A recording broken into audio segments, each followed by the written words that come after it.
Hello, everyone. I'm Ione Butler, and I'm the founder of Uplifting Content. I've been away for about 2 weeks, and so I'm really happy to be back. And my guest today is someone that I love speaking to coaches and people that kind of get how to enrich your life and help, because there's so much value that you can get from these calls. And my guest today is Amy E. Smith. Amy, thank you so much for joining me. How are you? I'm amazing. I'm excited to hang out with you. Me too, you. So first of all, I love guests to give their own intro because it allows you to share whatever it is that you feel is important to share about you. It doesn't have to be just the kind of the work pitch. It could be anything you want to share about your story, how you got to where you are and what you're up to, basically. So take it away. Cool. Well, I am 39 years young, and Yeah. I've been working in the personal development arena for about 10 years. And I specialize in helping people truly find their voice and actually use it. So being able to give voice to the things like boundaries, like saying no, like telling your in-laws to back off a little bit with feeding your child juice that you do not want them to drink, like those sort of things that we go, God, how am I going to ever speak up for myself? Or sort of the disparaging comment from the boss or the coworker, and you kind of brush it under the rug. So I kind of teach two components. And one is, first of all, the belief that you're worthy of giving voice to those things to begin with, that your wants, opinions, and needs matter. And then the actual logistics and semantics of what does that sound like? What does it sound like to ask an adult child to move out of the house, let's say, or to tell your family that you don't believe in the religion that you were raised in, or to come out of the closet, or whatever it might be. These things that we think we're responsible for that other person's response. So we choose their emotions and their feelings and their comforts over ours habitually over your lifetime, right? So that's essentially kind of what I do. And I was sharing with Ione that I recently started kickboxing, which I absolutely love. And I love whiskey. So there's a little bit of like some background. That is fantastic. I love these random little tidbits. Who knew? Yeah. Like, nobody's asked me to like introduce in that way before. So I'm like, yeah, I'll just tell you a little Yeah, why not? That's cute. I feel like I know you better. Kickboxing, boxing, and whiskey. Fun girl. I love what you said. The topic of this chat is cultivating rich friendships, which we're going to get onto. But I think what you talked about is so very relevant. I'm dealing with an issue right now where a local county are trying to shut down my business. And they sent me a cease and desist letter the other day, and I was away and I got back to it, and it was all very, very stressful. And I called them yesterday, and they basically said that I had to shut down what I was doing and remove it. And the way they spoke to me was just very hostile and aggressive, and it freaked me out, and it really upset me. But I'm the type of person that will speak up and stand up for myself, right? And so I kind of was like, this doesn't seem right. I got some legal advice. I did a lot of research, and I realized that what they're asking me, what I'm doing is completely allowed, and what they were telling me to do is completely unlawful. They've got literally no grounds to tell me to remove what I've built.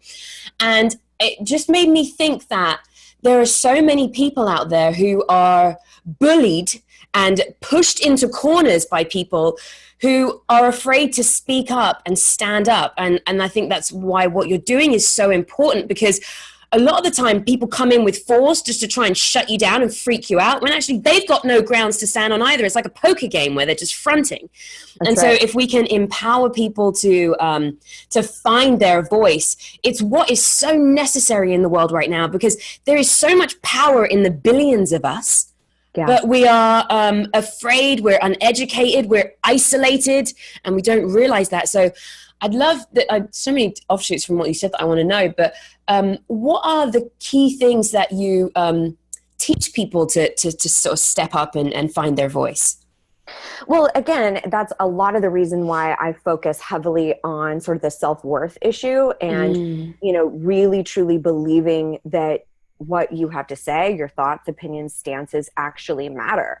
Because what we don't realize is that we develop sort of this subconscious narrative about two primary fallacies that I hear all the time. And it is, if I speak up for myself, then I'm being a bitch, like I'm actually being malicious, or if I speak up for myself, I'm purposely trying to inflict pain on somebody else. And what's happening with that is we're taking all of the responsibility again for what somebody else feels, and we're making it our responsibility. So one of the cornerstones of what I talk about all the time is a concept, and it's really something I encourage people to adopt, which is this idea that you are responsible for your intention, not your reception. Yes. I love that. I speak about intention all the time. Yes. But we're not taught that, right? Like we have all these like phrases for it, like don't rock the boat, don't open up a can of worms. You know, we have all these little phrases for reasons why we need to stifle our voice. So one of the pieces for me is this idea, you're responsible for your intention, not your reception. You cannot control how you are received. You can only control how you show up. And you can be incredibly assertive and forthright and graceful and kind. So it's kind of destroying or dismantling this idea that if I give voice to something, then I have to be aggressive or bitchy or mean or rude. It's like you can ask for a divorce with the most compassion and sweet kindness and love in your heart. So one of the things that I'll talk a lot about is this idea that if we are so invested in the reception, not only are we constantly postponing our happiness because we're going like, I can only be happy if this person approves of me and if this person likes me and this way, you know, so we're always kind of chasing something externally, but it just isn't possible. Like it isn't possible to make these people happy and these and these and these and these. So for me, I think about, right around the time of the election, in 2016, I did sort of I thought it was an inclusive podcast episode. And it was about the new presidency. And the overall message was one of unity and let's be kind to one another. And even if we have polarized viewpoints, we can still speak to each other about that in a really kind way. And being acerbic and biting doesn't ever bridge any gaps. Well, the podcast was received a ton of different ways, right? There were some people who were going, thank God, I didn't know how I was going to deal with my in-laws over the holidays. Thank you, thank you, thank you. There were some people who were totally indifferent, like, what? Oh, I didn't even catch that episode. Like, what? I don't do politics. And then there were people who were like, you lost a follower and I can't even believe you. And I'm like, did you listen to the message though? Did you just assume that I was, extremely partisan? Because it wasn't. So in that moment, here I am, I'm getting received in a shit ton of different ways. And so my inclination then is to go inward and go, okay, Amy, what was your intention? Did you do anything according to you, right, according to them, according to you, that you're not proud of? Do you need to clean anything up? And so I kind of went back and I went and looked and I said, no, I showed up in the way that I wanted to. I am really proud of everything I put into the space. And so then it became like a release, right? Like, okay, if you're going to carry that acrimony towards me, I'm going to allow that to be yours, but I choose not to bring that into my home, So just that concept of how often am I so attached to how somebody else is going to receive me can really kind of shake people up to go, shit, I really am invested so much in the opinions of others. And usually it hurts in a little bit more of an acute fashion in specific areas. Like we go, shit, I'm super invested what men think about me or women, or depending on your affinity. Or I'm super concerned about what my boss thinks of me, or gosh, it's totally my kids, or, we usually have that one real kind of sharp corner that it's hard to stand up. Yeah. I love what you said about intention. And I think that is the key to everything, and finding that peace in. I had a situation arise when I was traveling, and a friend had given me a fake 100 Boliviano note when I was in Bolivia, which is like $7.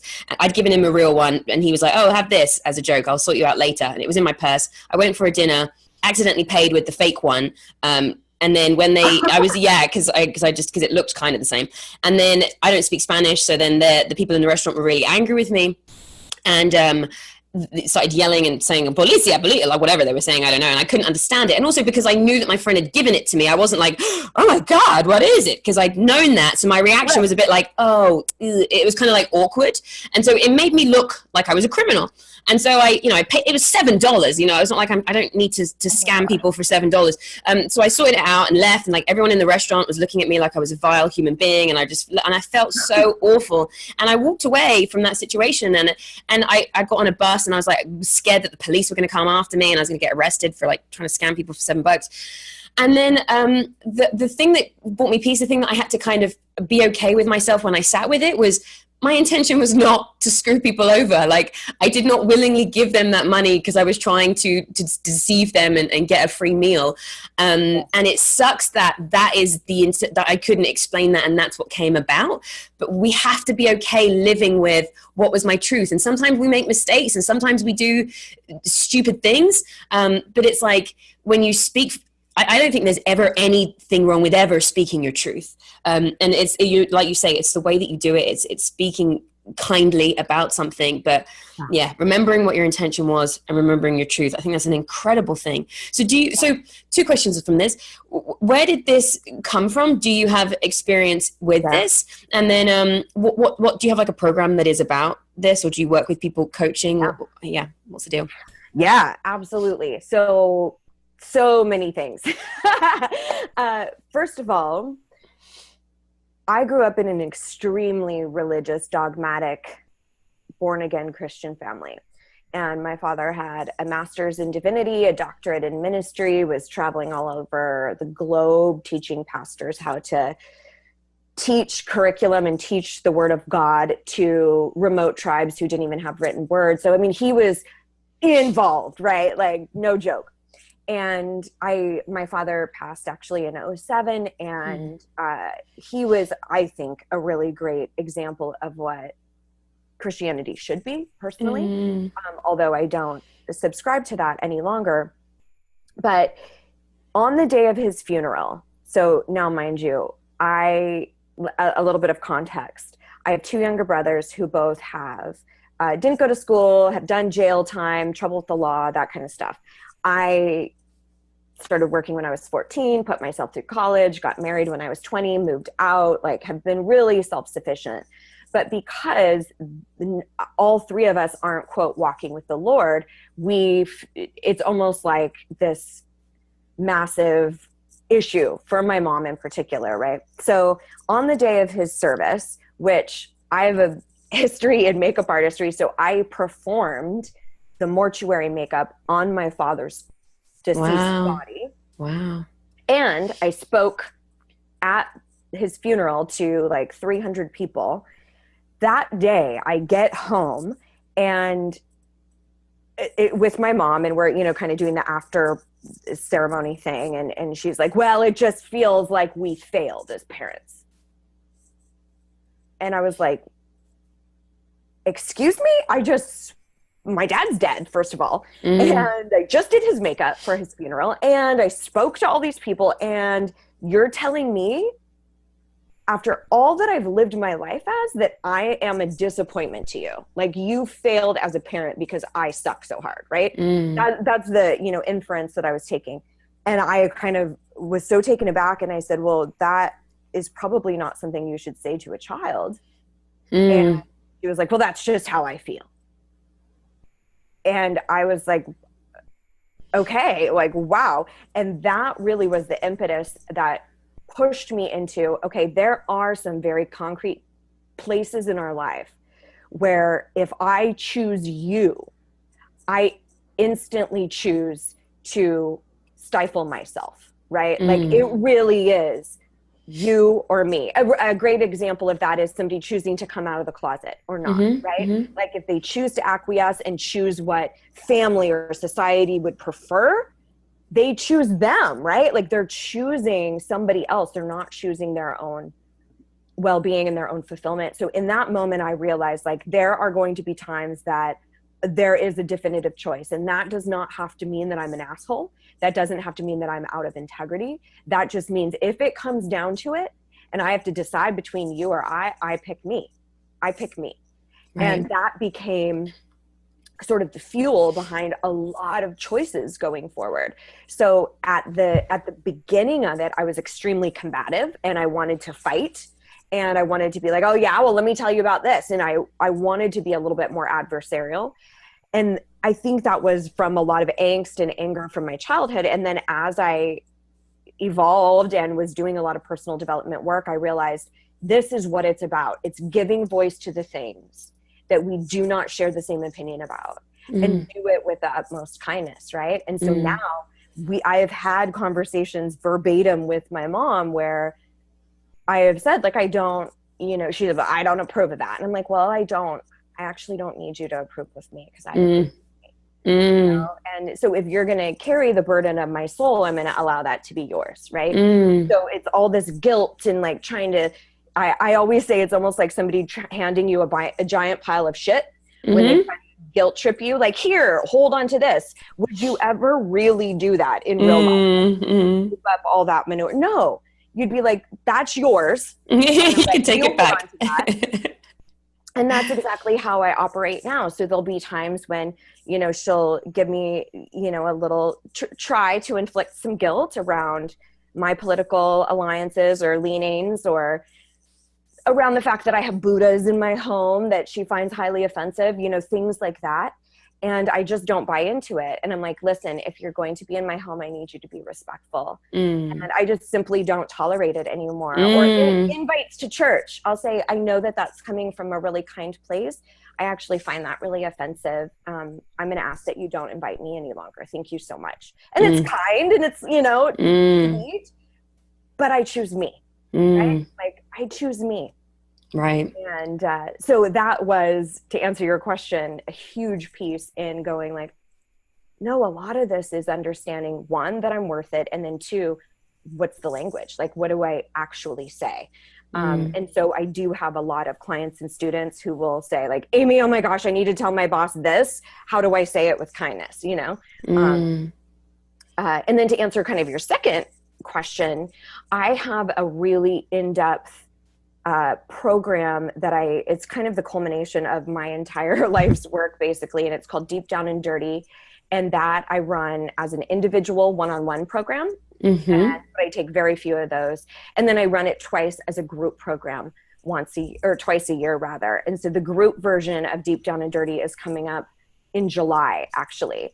And that really is about unpacking all of the shit that doesn't work, the beliefs that you're not enough, your relationship to fear. And then we move into the identity that you want to encapsulate, and who do you want to be in this world. And then finally we look at, how does that relate to other people, right? Like, how do you then talk to your children or your in-laws or your spouse or your boss, or, how does that inform your relationship with the world in a way that is in alignment, like the outside and the inside is in alignment. Yeah. So important. Thank you for doing that. People really need it.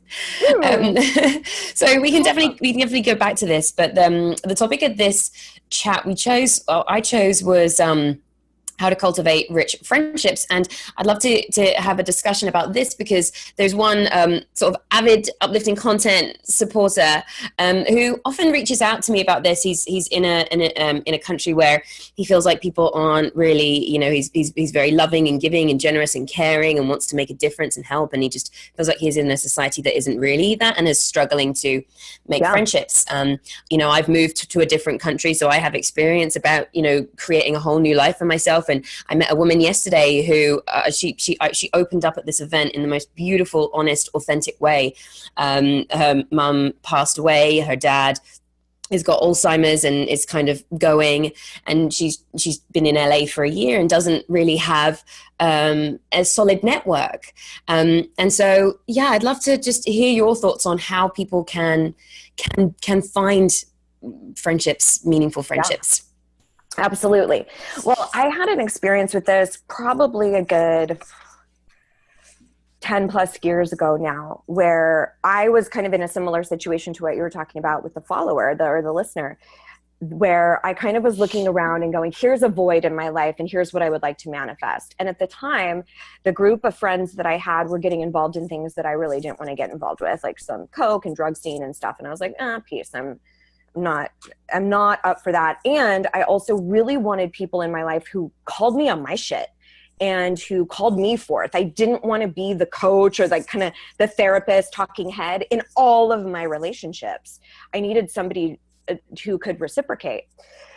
So that's the first piece, is the actual declaration of what you want and being extremely explicit. And this is something that's kind of like manifestation 101, right? So in Deep Down and Dirty, we actually spent an entire week on this, but I would advocate to anybody listening, get this out on paper. And I actually think I've done a podcast or two on it, of how to actually manifest really rich friendships. But if you can get out on paper, like, here are all of the qualities, here are all the things that I would want in a friendship, right? And get as clear as possible. Like, we would have the same ethnic background. We would have diverse backgrounds. We would both have children. We would not have children. They would be into theater arts. They would be into, going to swap meets, whatever. Like, list out all of the qualities, and then sort of also their characteristics, right? Compassionate, kind, whatever. Everything you can possibly think of. And then you get into inspired action. You start to do something about it. So the idea behind this is that we naturally want to like tidy things up, right? We want to see the how. We want to go, okay, if I join this new gym, that's where I'm going to meet new friends. Or if I become a part of this hiking club, that's where I'm going to meet new friends. It's okay if you have inspired ideas, but it's about letting go of the attachment of, I have to manifest a friend in this specific arena. So I did this many years ago, and I kind of said, here's what I want. I want to attract into my world like-minded friendships. And I wrote out a lot of the qualities and characteristics that I would like, and what we would do together, what we would have in common, how we would support one another, all of those things. And then I started thinking, what can I do, right? So it's really easy, like your listener was talking about, to get caught up in the shit we can't do, right? Like, oh, well, my society does this, or we're not allowed to do this, or there's no opportunities here.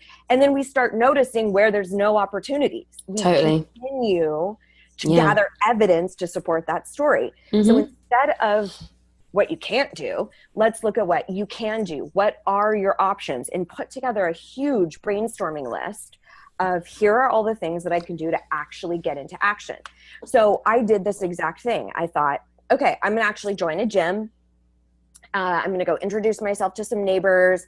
I am going to go to a spiritual center that I was really interesting to me at the time.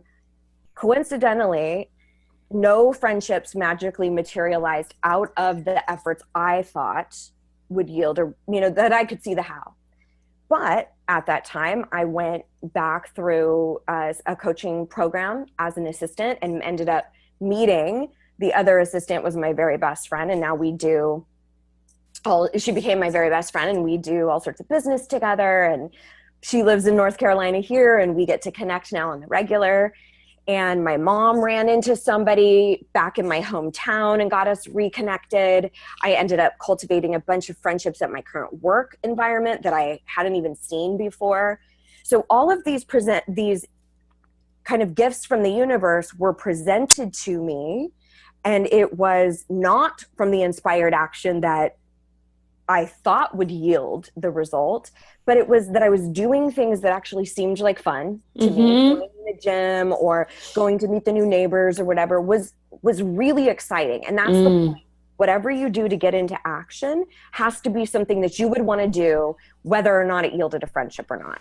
And you have to be willing to be vulnerable and to receive. So if somebody invites you out, and you can't make it, say something like, oh my gosh, I can't make it this time, but please don't stop inviting me. Because sometimes, if we're just like, oh, I can't make it, they're like, okay, she never wants to hang out. Right. And I always feel like too, when you meet people and it's like, oh, we should hang out sometime. Get Uh-huh. something in the diary. Don't make that Yes. just a passing comment that you say. You know, what I learned from moving to LA was building friendships takes, like, real good friendship takes effort. And I meet beautiful people that I connect with and I'm like, they're a great person, I want to spend more time with them. But it takes the work of just like, hey, what are you doing? Want to go for a coffee? Or I've got this event, do you want to Yes. come? Or like, what's going on with you? Checking in and seeing how people are. You know, you have to sort of put the work in that aspect. And I also really wanted to touch on what you said about the friendships didn't come from the inspired action, they came from the other things. And I feel like in those situations when you are when it's all about the inspired action and you're trying to make the friends, you're coming from a place of lack. I don't have the friends, and you're perpetuating that lack of I don't have the friends. And so yes, I think it's great to come up with ideas. Where are people going to be that I want to connect with? And I give myself little challenges of like I have a couple of little challenges, which is just sort of saying hello to everybody, just like smiling and saying hi to people. And then when I'm talking to people, making my intention to leave them feeling better than when I left them. And so I give myself these little games. So it's not necessarily about I need the friends, but like let me just do that and see what comes of it. And then it's usually, you know, interacting with beautiful humans. And that's fun for you. Like that, no matter what happened, that would still be a rich day for you, a way to spend time. So if you're thinking like, oh, I could go to this conference, but I want to pull my teeth out thinking about going, that's not your inspired action. Yes. It has to be, you know, and given all we know is lists and, you know, the how. It's about the attachment to the how, like you said. Like if we have this idea that I could join this gym or this hiking club or this book club or whatever, and that sounds really amazing to you, that's awesome, but don't have the death grip on the outcome. It's about the experience. And that's really what you're talking about, is have the rich experience regardless of what happens at the end. And that's an element of faith, right?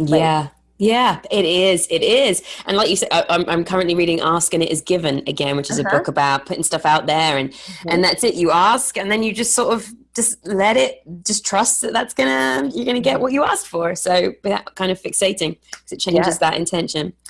Amy, this has been really fun. I want to ask one more question, which I think I'm going to start asking at the end of all podcasts, which is what is the key, what for you is the one thing, like your key message, the one thing that you sort of, your mantra to live life by, or the one thing that kind of keeps coming back to you, like a message that you'd love to share with people that is really relevant for you?